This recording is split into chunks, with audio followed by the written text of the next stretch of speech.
Bonjour à tous, alors aujourd'hui on va tester la scie onglet sans fil de Parkside Performance que j'ai payé un prix de 130 €. Elle est livrée avec batterie et chargeur.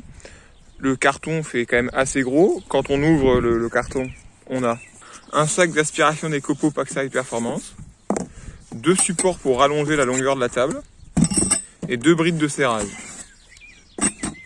Une notice, dont le français, sous le polystyrène. On a la scie à onglet avec sa batterie de 4 ampères ainsi que son chargeur très rapide PLG 20A3 de 4,5 ampères qui permettra de charger la batterie de 4 ampères en 60 minutes et la batterie de 2 ampères en 30 minutes. On remarquera que c'est la version ventilée et la scie à onglet. Alors elle est assez lourde quand même. Ouf. On a derrière la bride pour la déverrouiller. Hop, ça elle remonte. Elle est incluse avec un disque Parkside de 210 mm par 2 mm d'épaisseur avec un allétage de 30 mm et 48 dents. Elle est réglable de 45 degrés à droite à 45 degrés à gauche. On a ici la petite vis pour verrouiller l'angle du plateau pour éviter qu'il bouge quand on coupe. Vous voyez, on pourrait se dire qu'en serrant, on pourrait abîmer la table avec la petite vis là, vous voyez, en serrant pour bloquer l'angle. Mais en fait, non, si on démonte les vis là, les deux vis là, celle-ci et celle là-bas derrière, on remarque que Lidl a pensé, dans sa conception, à inclure, vous voyez, un petit morceau de métal, un petit pad là, pour justement que la vis là qui serre, la vis là, quand elle serre, et ben en fait elle serre là-dessus et ça appuie contre la table. Comme ça on n'abîme pas la table. Et donc du coup c'est une bonne idée, franchement c'est bien pensé. Ça évite de tout rayer. Ainsi, en desserrant derrière, une coupe d'onglet jusqu'à 45 degrés. Si vous voulez régler l'angle de coupe de la scie circulaire parce qu'il est pas juste quand elle est sortie d'usine, on peut desserrer les deux vis derrière là et du coup faire jouer un peu sur là-dessus, comme ça on peut régler. Si ça fait 44 degrés au lieu de 45, on peut jouer. On remarquera que les trous des vis de réglage sont légèrement ovalisés pour qu'on puisse avoir un jeu pour avoir un jeu de réglage. Vous voyez, comme ça on peut jouer sur 1 ou 2 degrés en faisant ça. Pareil sur les côtés. Ici, pour l'angle d'onglet, ici, il y a une vis de réglage ici pour l'angle à 45. Et une vis de réglage ici pour l'angle à 90. Comme ça, si c'est pareil, il y a encore un décalage de quelques dixièmes de degré ou d'1 degré, on peut régler. Ça, c'est une bonne chose parce qu'il n'y a pas toutes les scies qu'on peut régler comme ça. Pour le montage de tous les éléments, il faudra juste un gros tournevis plat. On insère le sac à poussière en appuyant sur les deux petites brides sur le côté. Hop. On insère les deux brides sur le côté en appuyant un peu sur les éléments et en poussant à fond. On pousse un peu vers l'intérieur, on serre la bride et on pousse jusqu'à fond. On prend le tournevis plat et on serre assez fort les vis.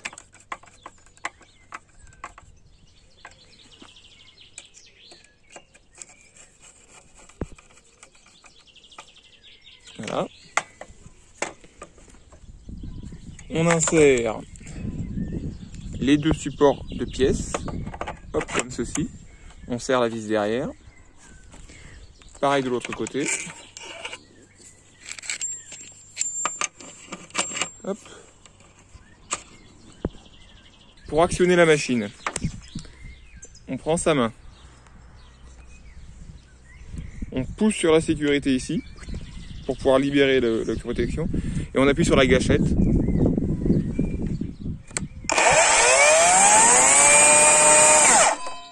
Il y a un frein. On a ici une clé pour démonter la lame ainsi que pour décaler cet élément, car si on fait une coupe d'onglet à 45 degrés et qu'on oublie de décaler l'élément, vous voyez, par exemple je me mets à 45 degrés et quand j'essaie de pencher, vous voyez, hop, là-bas ça touche. Du coup il faut prendre la clé, hop, dévisser la vis sur le dessus et tirer ça en arrière. Hop. Comme ça maintenant, quand on appuie sur la sécurité là-haut, hop, on peut descendre. Hop, voilà. Bien sûr, faut pas oublier de resserrer la vis après. J'ai pris une grande règle en métal, là, en inox, pour contrôler si le plateau est droit. Donc là, si on regarde ici, il n'y a pas de jour. Si on regarde là-bas, il n'y a pas de jour non plus. Si on fait en ce sens-là,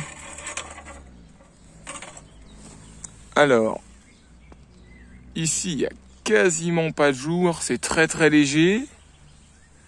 Là, on voit que les rallonges sont un peu plus basses que la table, mais ça va, c'est pas excessivement beaucoup.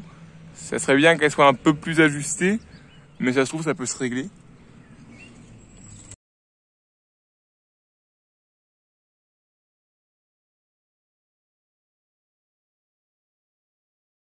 Il y a aussi des trous ici au chaque coin là pour pouvoir l'accrocher à son établi si jamais on a besoin de l'accrocher. Bon, vu que c'est du portatif, je vois pas trop pourquoi on l'attacherait, mais bon.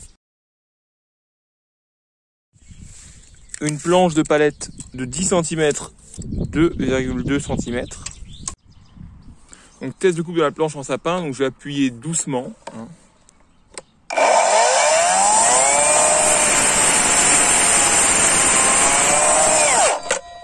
Hop. Là, je vais appuyer un peu plus fort.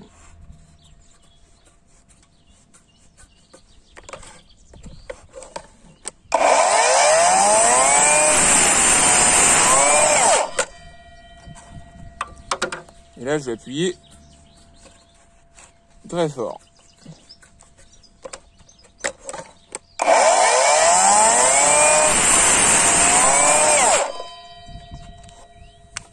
Je vais essayer d'appuyer plus fort encore.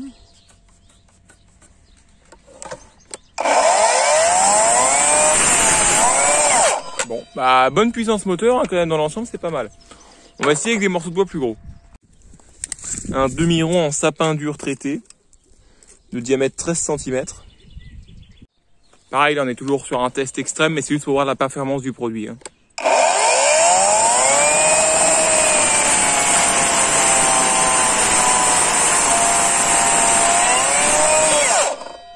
Bonne performance, donc là on l'a quasiment coupé en une fois. Vous voyez, il manque vraiment rien du tout. Vraiment rien, hein. C'est vraiment un tout petit morceau. Mais la coupe, comme c'est une lame 48 dents, c'est quand même très propre. Puis c'est une bonne performance, ça c'est quand même un demi-rond en sapin assez dur. Vous voyez, on est quasiment dans le centre. Non, c'est bien. On va essayer dans un gros cube en aglo. Hein. Faut pas reproduire du tout parce que c'est beaucoup trop gros pour la machine. C'est juste pour voir si le moteur a une bonne puissance.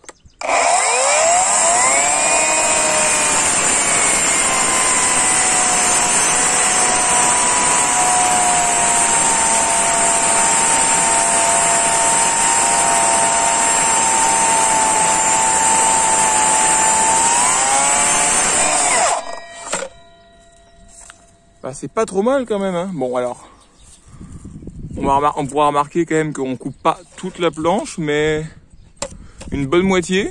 Alors, on a traversé ici. Je pense qu'en 2 fois c'est possible. Attendez, on va essayer.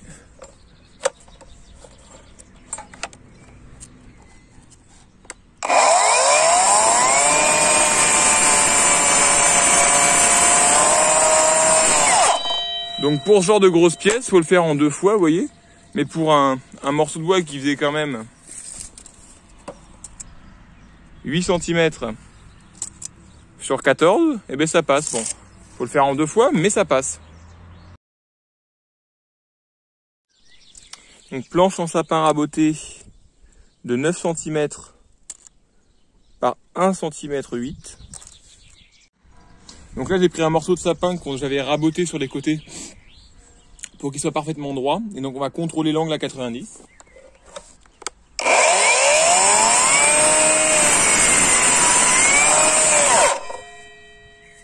Donc mon rapporteur de angle est bien à 0 degré quand c'est à plat.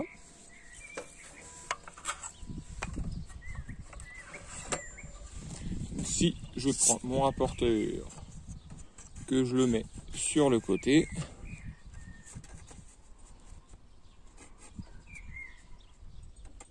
on peut remarquer que c'est pas mal du tout. D'usine, on est à 90,3 degrés, c'est quand même pas mauvais. Hein. 90,2, vous voyez, c'est quand même très bien. Petit test à 45 degrés.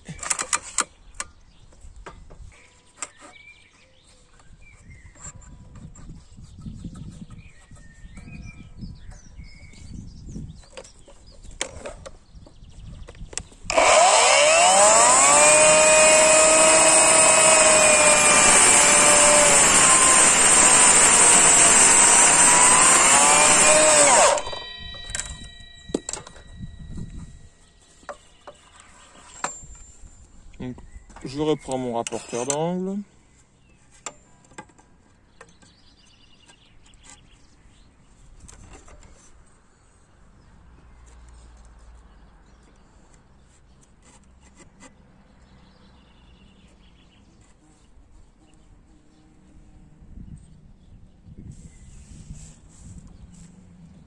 Donc là, on est à 45,3 degrés.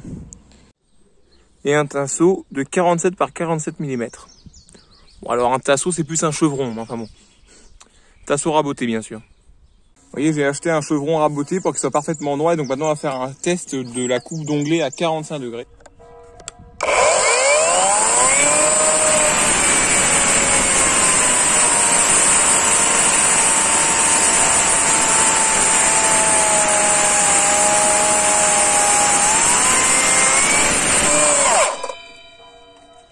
Donc on remarquera que ça l'a pas coupé totalement, mais c'est normal puisque le chevron, il fait pas 35, mais il doit faire... Il fait effectivement 45, donc c'est pour ça qu'elle a pas tout coupé. Bon, bien sûr, on est sur un angle ouvert, alors il faudra faire une petite soustraction, mais... Si je me mets comme ça, on voit que je suis à 135,2. Donc si on fait 135,2 plus 45, ça fait 180,2. C'est-à-dire que le couple là, l'appareil, la coupe d'onglet, est bien réglé d'origine, donc c'est bien aussi.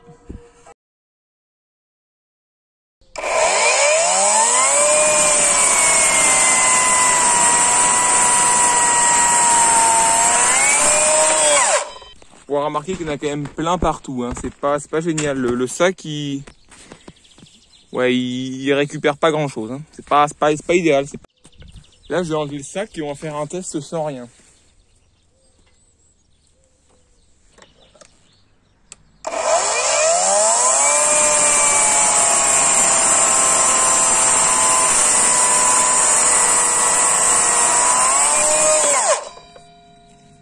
Je peux remarquer qu'il n'y a quand même pas beaucoup de poussière qui sort par le trou d'évacuation des poussières. Hein. On va brancher l'aspirateur. Donc l'aspirateur, c'est le Parkside X 20 Volt Team sans fil. Et on va voir si c'est mieux.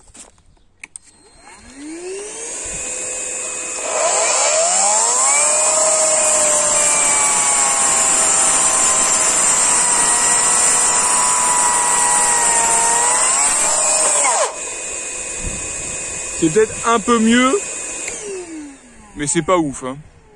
Non, le système de récupération des poussières est vraiment pas génial. On va faire un petit test avec une batterie de 2 ampères pour que je vous montre, vous voyez, elle est pleinement chargée bien sûr. Et pour que je vous montre que, franchement, en 2 ampères, c'est pas ouf. Hein. Ça marche pas très bien. La machine s'arrête souvent.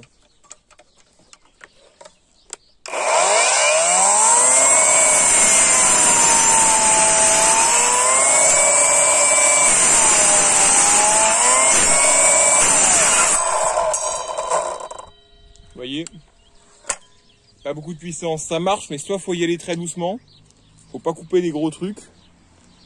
Et ouais, non, 2 ampères c'est pas idéal. Ça peut dépanner, mais vraiment pas souvent. Petit test du chargeur.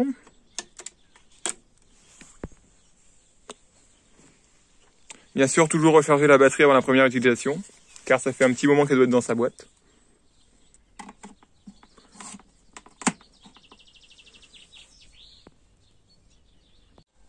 Je sais pas si on va pouvoir l'entendre, mais là...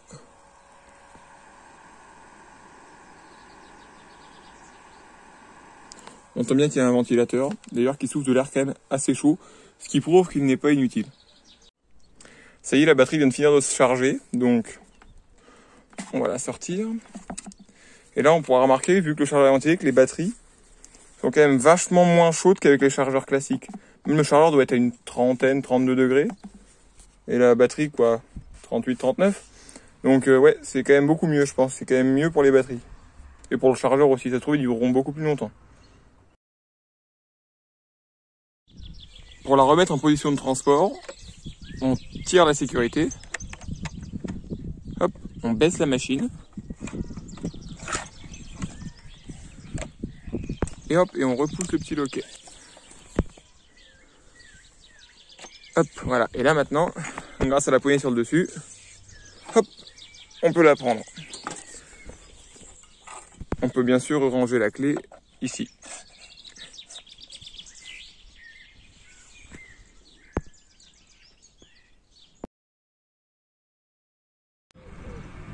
Donc voilà, après toutes les coupes que j'ai pu faire, bon, c'est quand même très poussiéreux parce que l'aspiration des poussières est vraiment pourrie. La batterie, je sais pas si on voit bien, mais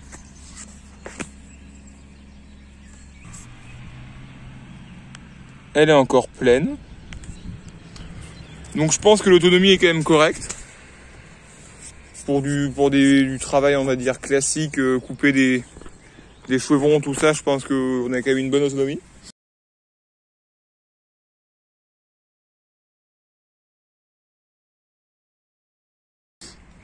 Bon, par contre, vraiment, dommage qu'il n'y ait pas un laser de coupe, parce que ce serait quand même assez pratique. Et puis dommage que l'aspiration des poussières soit aussi médiocre, parce que c'est vrai que si ça pouvait aspirer mieux que ça la poussière, ça serait pas mal.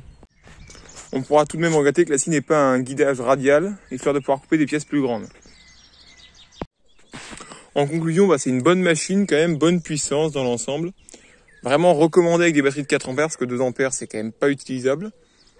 L'autonomie est correcte, le temps de charge est bien. Elle a l'air robuste parce qu'il y a quand même beaucoup de parties en métal. La poignée est agréable. Le truc qui est un peu chiant, c'est la sécurité, parce qu'il y a des fois, si on n'appuie pas où il faut, vous voyez, il y a des fois où elle marche pas bien. Il faut vraiment soit bien appuyer sur la droite. Soit quand on prend, elle a vraiment poussé. Mais donc il y a des fois où ça marche pas bien. On peut régler les angles de coupe pour être sûr qu'ils soient bien comme on veut.